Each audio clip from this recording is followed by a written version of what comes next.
Have you ever really thought about how a great power falls?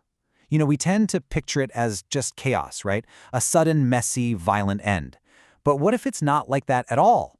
What if the collapse of a nation is actually a predictable, almost clinical process that follows the same script every single time?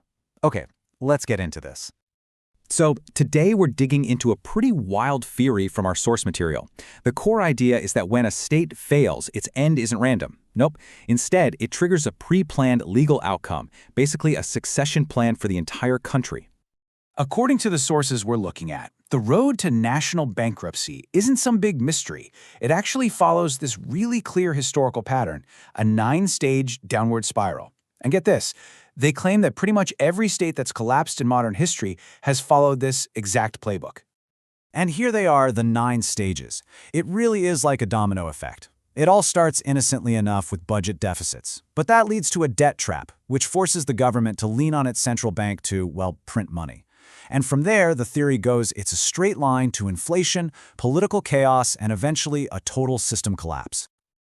Okay, let's zero in on stage 4 for a second, because the source says this is the point of no return.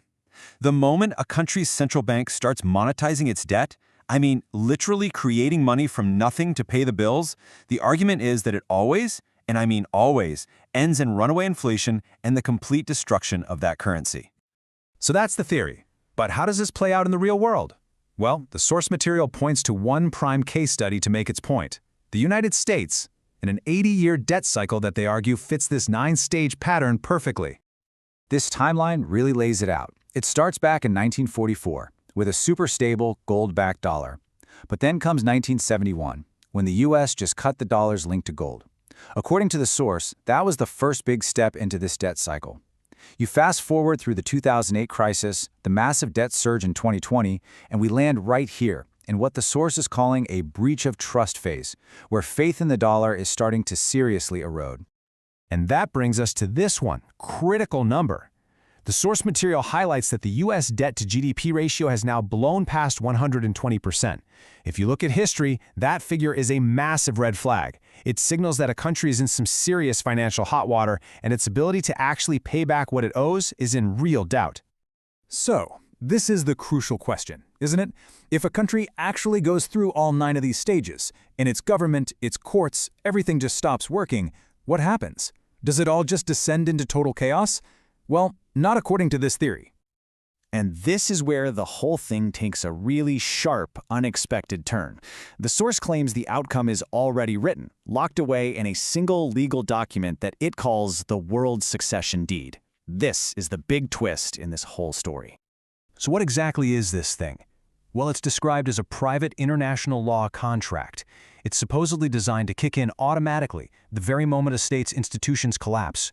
And its entire purpose is to name the one and only legal successor to that failed state. And the effects of this deed, as described, are just sweeping. No other country can just step in and claim the territory. Only the designated buyer. All the old treaties, NATO, the UN, they all get sucked into this one deed. And critically, everything from legal jurisdiction to the phone networks passes to this buyer. The source is very clear. In the U.S. collapse scenario, there would be no legal American successor. Only the one named in this document. Okay, so that brings us to the final piece of this puzzle. How could one document possibly overwrite the entire global system we have now? Because this isn't just about one country, it's about the legal framework for the whole world. The way it supposedly works is through 2 parallel tracks. First, you've got the treaty path. It just absorbs the entire chain of international law, NATO, the UN, all of it, creating this legal cascade. But then there's the network path. By claiming ownership of telecommunication networks, the deed apparently sets off a domino effect.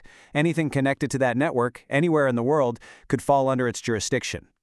And this table right here is where it all snaps together. It connects every dot, linking each phase of economic failure directly to a specific legal outcome. You can literally see how each step of the debt cycle, from deficits to central bank money printing, pushes the state closer and closer to a legal trigger point.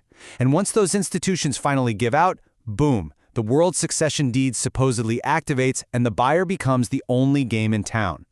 There's this one final quote from the source material that just perfectly captures the whole process. It's a slow decay. The The collapse starts on the spreadsheets with numbers that don't add up. Then it moves to culture and trust, and it finally ends when the state just can't physically do anything anymore. Which leaves us with this one last huge question. Is it possible that the whole system of countries and treaties we've built is being quietly replaced by a single all-powerful contract? According to this theory, it's not really a question of if, but when.